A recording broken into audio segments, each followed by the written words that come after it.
Der findes mange forskellige typer af bestyrelser.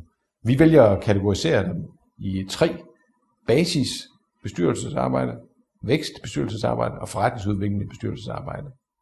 Og det er alt afhængigt af, hvilket fokus det er, at bestyrelsen har, hvad det er, der bestyrelsen skal arbejde med, hvad der er deres primære opgave.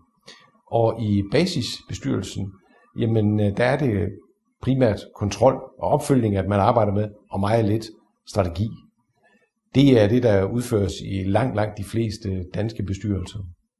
I det mere vækstorienterede bestyrelsesarbejde, der er der mere fokus på ledelse og strategi, hvor der er sådan virksomhederne, at det er det, de har brug for i deres udviklingsfase. Og det vil sige, at her har man også brug for nogle mennesker, nogle bestyrelsesmedlemmer, som har nogle andre kompetencer, og som kan bidrage til værdiskabelsen på en anden måde.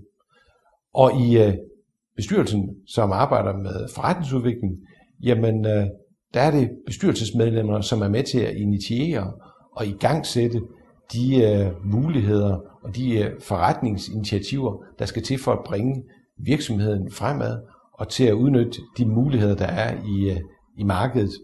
Og igen her, så er der brug for en anden type af personer, bestyrelsesmedlemmer, som har nogle andre kompetencer og som er medvirkende til at kunne skabe en helt anden form for værdi i de pågældende selskaber.